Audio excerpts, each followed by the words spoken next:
To pass no error. इसमें मैं error को डिफाइन करना था कि एरर क्या आएगा। तो देखिए सबसे एक बात हमेशा याद रखिए आप कि नाइ यहाँ देखो इस चीज़ को देखा करो आप, नाइदर ऑफ अगर कभी भी आता है ना, नाइदर ऑफ, तो एक चीज़ आप हमेशा याद रखें कि नाइदर जो होता है वो एक सिंगुलर होता है। तो सिंगुलर होने की वजह से इसमें हमेशा कौन सी वर्ब आएगी, सिंगुलर आएगी। अगर ये मत देखिए आपके ऑफ के बाद देखो टू ब्रदर्स लिख रहा है तो आर आ गया, नहीं नहीं नहीं, नाइदर में यही एक खासियत होती है कि नाइदर ऑफ है ना, नाइदर ऑफ फाइदर ऑफ, इनमें क्या होता है कि नाइदर ये जो होता है वो सिंगुलर होता है ना। तो सिंगुलर होने की वजह से यहाँ पर जो वर्ब आएगी वो सिंगुलर आएगी, लेकिन यहाँ पर क्या आ रही है, प्लूरल वर्ब आ रही है, तो इसलिए इसमें गलती है। तो इसमें हमारे सेक्शन बी में क्या होगा, एक मिस्टेक है, यहाँ पर आना चाहिए इज, नाइदर के साथ एक वचन आता है सिंगुलर। ये तो इसका नाउन दे रखा है प्लूरल में, है ना। अच्छा नेक्स्ट देखिए आप, नेक्स्ट आया था the train is arriving platform number 4, यानी जो ट्रेन है वो प्लेटफॉर्म नंबर 4 पर आ रही है। अच्छा देखो इसमें क्या हमेशा याद रखें कि जब भी कोई प्लेटफॉर्म आता है, जैसे बस स्टैंड है ना, या फिर हम कहें कि कोई भी एयरपोर्ट है या फिर कोई भी रेलवे स्टेशन है, कोई भी प्लेटफॉर्म है, तो उसके लिए हम एट लगाते हैं। अब एट लगाते क्यों, एक देखो यहाँ पर एक डाउट को समझ लो। ऑन जब लगाते हैं जब कोई भी चीज़ किसी चीज़ के ऊपर होती है और टच करती है, यानी कि किसी चीज़ के ऊपर होती है। अब मैं कह रहा हूँ कि ट्रेन जो है वो प्लेटफॉर्म पर आ रही है, 4 नंबर प्लेटफॉर्म पर आ रही है, तो वो 4 नंबर प्लेटफॉर्म के यानी है ना, अब ऑन लगाएंगे तो इसका मतलब है कि प्लेटफॉर्म जो दे रखा है ना उसके ऊपर चढ़ कर के आ रही है। ऑन का मतलब ये होता है किसी चीज़ के ऊपर ऊपर होना, यानी प्लेटफॉर्म के ऊपर तो नहीं हो सकती ना, प्लेटफॉर्म पर आ सकती है, यानी उसके साइड से जो भी वहाँ रेल्स बिछ रही हैं उन पर आएगी। तो हमेशा याद रखें प्लेटफॉर्म अगर कहीं पर भी आता है तो वहाँ पर हम मैट लगाएंगे, ऑन नहीं लगाएंगे। अच्छा नेक्स्ट देखिएगा, नेक्स्ट था राम हेल्प्स एवरीवन, राम हर किसी की हेल्प करता है। कि ये देखा करो आपके क्वेश्चन टैग बनाने से पहले जो ये दे रखा है ये पॉजिटिव है या नेगेटिव है। तो ये हमने देखा ये पॉजिटिव है, इसका मतलब है कि ये जो बनेगा वो नेगेटिव बनेगा, नेगेटिव यानी नॉट वाला। अब एक बात तो यार क्लियर हो गई, यानी डज ही ये तो आएगा नहीं क्योंकि इसमें तो नॉट आ ही नहीं रहा, यानी इन 3 में से आएगा। अच्छा एक चीज़ और देखिएगा, अब ये देखो ये टेंस कौन सा है, जिसमें एस और एस आता है वो प्रेजेंट इंडेफिनिट होता है ना। तो प्रेजेंट इंडेफिनिट होने की वजह से इसमें क्या होगा कि डू डज आएगा। तो देखो इज नॉट वाला ये तो हट जाएगा क्योंकि हमें डू डज वाला चाहिए। इसमें ये पॉजिटिव है इसलिए नेगेटिव आएगा, तो यहाँ पर ये क्या हो जाएगा, डजंट ही हो जाएगा, क्योंकि इसका हेल्पिंग वर्ब लिखते हैं शॉर्ट में नोट के साथ, फिर सब्जेक्ट लिखते हैं, राम एक मेल है, मेल होने की वजह से यहाँ पर आ गया ही, तो ये हो जाएगा डजंट ही। आई होप ये कॉन्सेप्ट आपको समझ में आ गया होगा। ये देखा करो आप, ये पॉजिटिव है तो यानी आगे नेगेटिव बनेगा, और नेगेटिव यानी नॉट जो शॉर्ट फॉर्म में आएगा वो उसकी हेल्पिंग वर्ब के साथ आएगा। ये प्रेजेंट इंडेफिनिट होने की वजह से हेल्पिंग वर्ब होगी डज, डू नहीं डज होगा, तो ये हो जाएगा डजंट ही। आई होप समझ में आएगा। नेक्स्ट है देखिए प्रॉस्पर, प्रॉस्पर का जो इसमें दे रखा है, प्रॉस्पर का सिनोनिम्स बताना है, ये तो अलग ही आपको दिख रहा होगा। प्रॉस्पर का होता है थ्राइव, यानी प्रॉस्पर का मतलब होता है डेवलपमेंट करना, थ्राइव का मतलब भी एक तरह से डेवलपमेंट करना होता है। आई होप ये समझ में आ गया होगा। नेक्स्ट है प्रॉस्पर्टी का अपोजिट बताना था आपको, तो देखो ये भी बहुत ईजी है। प्रॉस्पर्टी का हमेशा याद रखो एडवर्सिटी होता है, ये आप याद रख लीजिए। प्रॉस्पर्टी का मतलब होता है समृद्धि, घर में एक तरह से खुशहाली होना, और एडवर्सिटी का मतलब होता है कि खुशहाली न होना। तो प्रॉस्पेरिटी क्या हो गया, एडवर्सिटी। अच्छा नेक्स्ट देखिए, नेक्स्ट था ये इडियम आया था कि वियर एंड टीयर का मतलब क्या होता है। देखो वियर का मतलब होता है पहनना और टीयर का मतलब होता है फाड़ना, यानी कि एक तरह से हम कहें किसी चीज़ को अस्त व्यस्त करना। मान लीजिए मैंने कपड़े लिए और कपड़ों को क्या कर दिया कि ले करके बेकार कर दिया ना, उन्हें फाड़ रहा हूँ, तो वो क्या हो गया, वियर मतलब पहन है ना, वियर एंड टीयर। तो आई होप ये समझ में आ रहा होगा। तो यहाँ पर क्या हो जाएगा, डैमेज कर रहा है ना उसे, तो ये हो जाएगा डैमेज। अच्छा नेक्स्ट देखिएगा, आई होप ये कॉन्सेप्ट आपको समझ में आया होगा। नेक्स्ट है इसमें कि a person who is fluent in 2 languages, यानी ऐसा इंसान जो 2 भाषाएं जानता है। तो हमेशा याद रखो 2 भाषाओं अगर कहीं पर आता है टू नोज, तो इसमें आता है बाइलिंगुअल, इसको याद कर लो, वन वर्ड सब्सटीट्यूशन है। अच्छा नेक्स्ट आया था वन हु ईट्स फ्लैश, जो इंसान जो फ्लैश खाता है तो उसे क्या बोलते हैं, उसे बोलते हैं कैनिबल।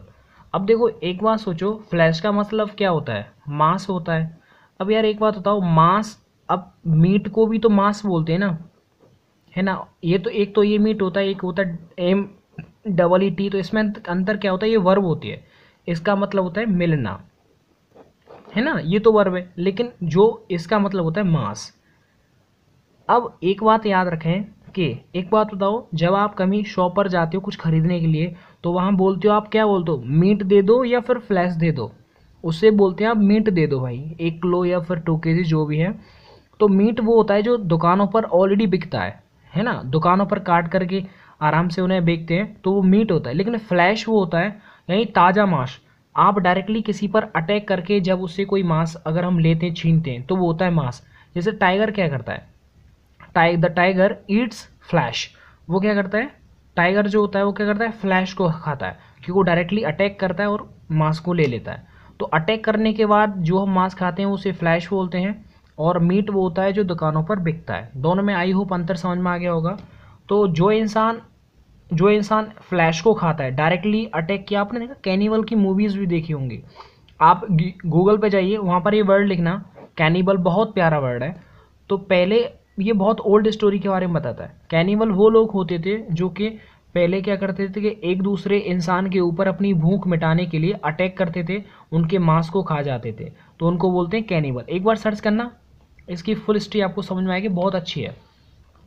अच्छा, नेक्स्ट है 9वां क्वेश्चन था इंडिपेंडेंस, या इसकी देखो स्पेलिंग बताना था। क्या गलती, देखो हमेशा याद रखो, जो इंडिपेंडेंस होता है उसमें पूरे में ई आता है। अब इसमें देख लो ए आ रहा है, ये हो नहीं सकता, है ना। अब अब देखो इसमें ये आ रहा है ना, इसमें ए आ रहा है, तो यानी ये दो तो हो ही नहीं सकते, ई वाला आता है, एक तो ये या फिर ये। तो इंडिपेंडेंस होता है जिसमें सी, यानी ई सी, सी ई, इंडिपेंडेंस। ये स्पेलिंग आप याद रख लो। अच्छा, नेक्स्ट था I dash to the movies with some friends last night. ये अब एक बात याद रखें, इसमें भर आ रहा है कि went, am going, have gone and am gone.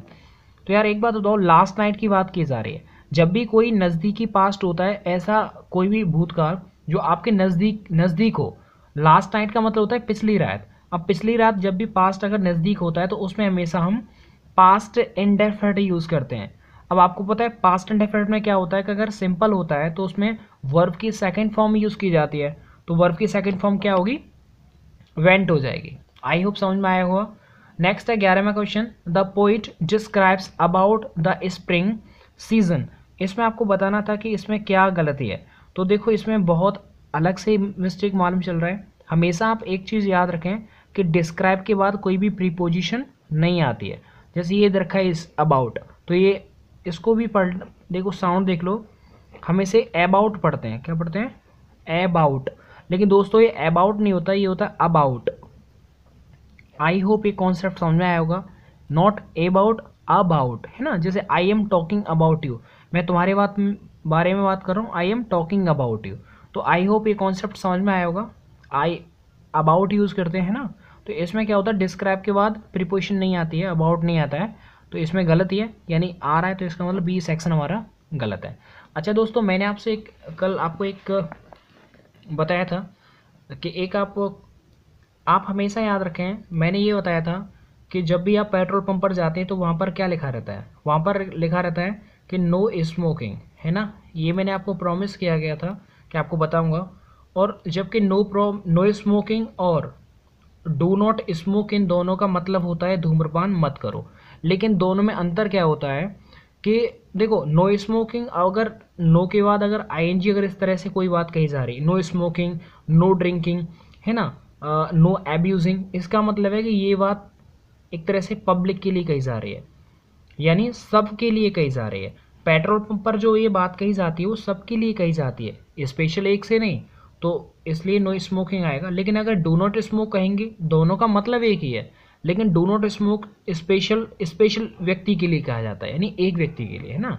तो डू नॉट स्मोक, तो ये हो जाएगा वन के लिए। अगर एक से ज़्यादा के लिए, सबके लिए अगर वही बात कहनी है हमें, तो नो स्मोकिंग यूज़ करो। सेम यहाँ पर भी वही है।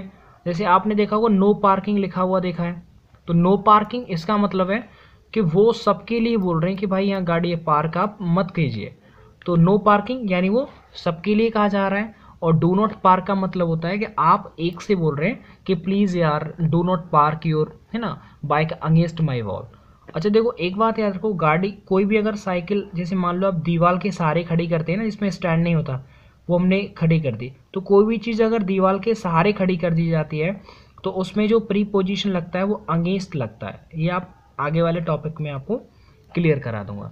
तो आई होप गाइज ये कॉन्सेप्ट आपको समझ में आया होगा, और मैं आपसे उम्मीद कर रहा हूँ कि आप जो मुझे सपोर्ट कर रहे हैं, इस सपोर्ट के लिए आपका बहुत बहुत बहुत थैंक यू सो मच, इस तरह से मुझे सपोर्ट करने के लिए। और ज़्यादा से ज़्यादा प्रैक्टिस करिए। अगर कोई डाउट है तो प्लीज़ आप मुझे कमेंट बॉक्स में बता दीजिएगा।